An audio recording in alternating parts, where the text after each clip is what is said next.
Okay, now we're out at Lake Tarawera near Rotorua talking to Tracy from MoaTours. Hi, Tracy. Hi. Now, Tracy, you're the person that most guests talk to when they're organising their trips. I am, yes. Yes, you're making lots of friends on the phone these days? Yes, I am. Excellent. Now, but you were on a holiday yourself recently, Tracy. Tell us about that. Yes, I went, did our East Cape caper trip, Andrew, which we do in November and February.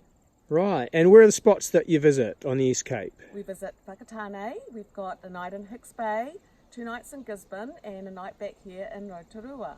Excellent. And what was your favourite? The highlights for me, I enjoyed the Hicks Bay, the scenery was stunning there.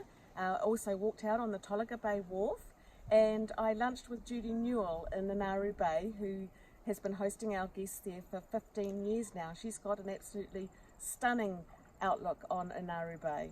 Yes, I've seen pictures of that. It's beautiful, isn't it? It is beautiful. Now, the East Cape is a place that a lot of New Zealanders probably haven't been. So what was most memorable for you out on the East Cape? Well, seeing the diversity of the Maori culture and the Christian churches all along that bit of the Cape there was really interesting. Yeah? I really enjoyed it. And it's a really historical spot too, isn't it? Very historical, yes. Where Captain Cook came into Poverty Bay all those years ago. Yeah. Excellent. And how was the weather? The weather was fantastic. Beautiful scenery.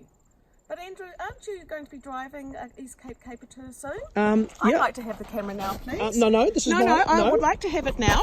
Oh.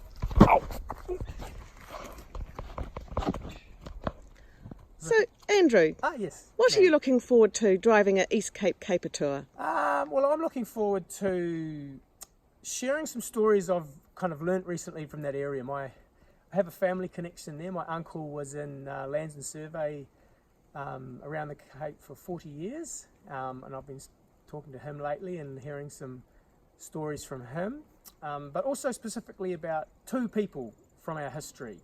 Obviously Captain Cook. Yes. He arrived at that area in 1769 and made first contact. That was the first contact between the European and Maori cultures. And also someone called Te Koti, who was the founder of an early Maori Christian church.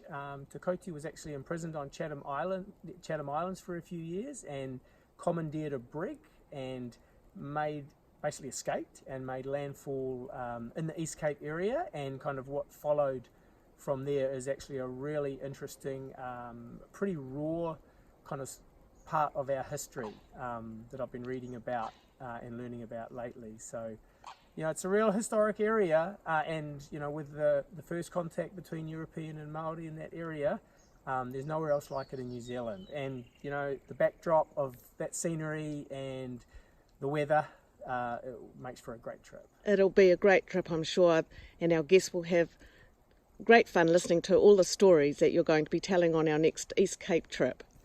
I'll try my best. Thank you, Andrew. Now, can I have that camera back? No, I actually would like to...